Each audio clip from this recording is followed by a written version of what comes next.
I sat down with author Eric Metaxas to discuss his new bestseller on Bonhoeffer's life of faith. Bonhoeffer, subtitled, Pastor, Martyr, Prophet, Spy. Wow. Why Bonhoeffer? Why do you want to do this? Today, as Christians, we need role models. We need people. But there's something about Bonhoeffer. To me, he's the ultimate role model for Christians today. Bonhoeffer grew up in an educated and artistic family in Germany. His father was a distinguished brain chemist, while his brother worked with Albert Einstein to split the atom. Bonhoeffer chose the field of theology, and while doing postgraduate studies at Union Theological Seminary in New York, he was surprised by what he found, or rather, what he didn't find.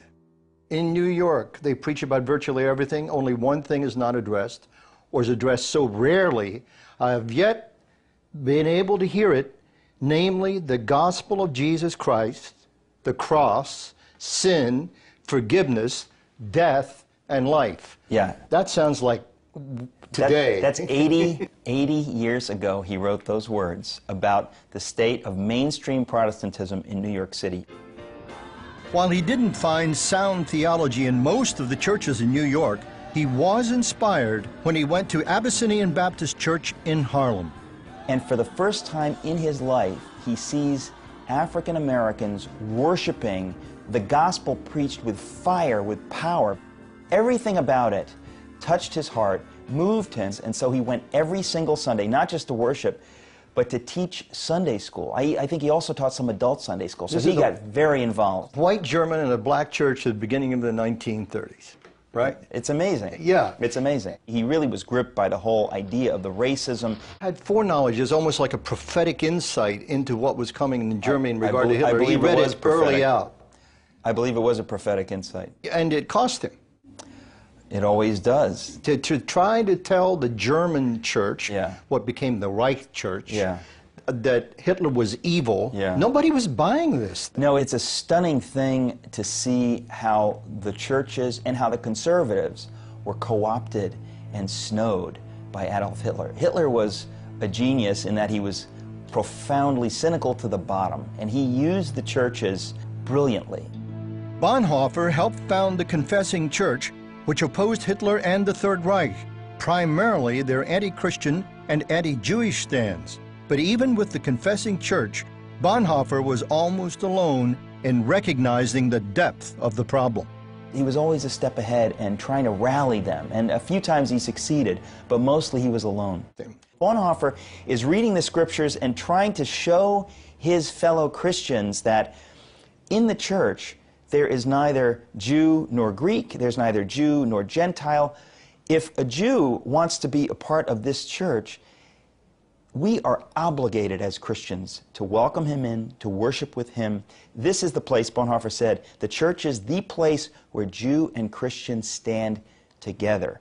Now, not only could the Nazis not see this, but many in the church could not see this. He wrote a circular letter where he's basically saying that what the Nazis have done to the Jews in Germany, they have done to God's people. The burning of the synagogues, this is an attack on God. A spy. How did he become a spy? 1939 comes around and Bonhoeffer realizes he will be drafted, but he would not fight in Hitler's war. Well, Bonhoeffer's family were all very, very involved in the conspiracy against Adolf Hitler. He had been providing them moral support, but this was the moment of decision. Do I take another step? Bonhoeffer joined the Abwehr German military intelligence as a double agent. He acted as a courier for the Third Reich, but used these opportunities to make contact with the Allied forces across Europe.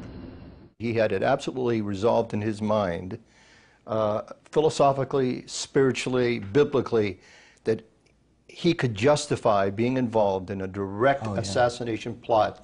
How did he resolve that with, say, Bible verses, Romans 13, that said you're supposed to obey those in authority? Even many good Germans had no idea what was really going on, but Bonhoeffer knew.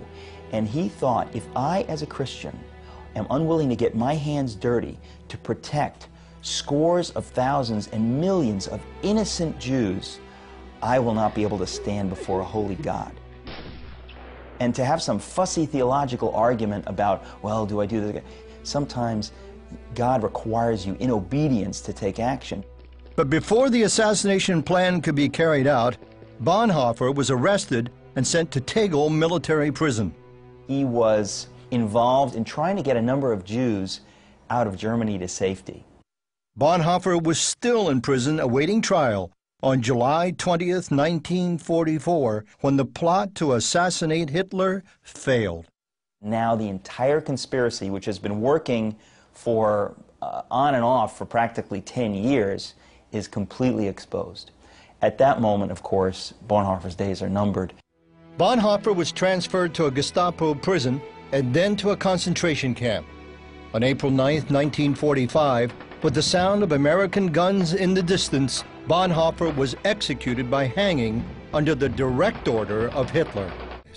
It's really tempting for us to look at this as a great tragedy. It's so sad, but I think that Bonhoeffer himself would rebuke us for having that point of view. And he would say, yes, there's a sadness, but to serve God with everything you have unto death is the greatest joy of life.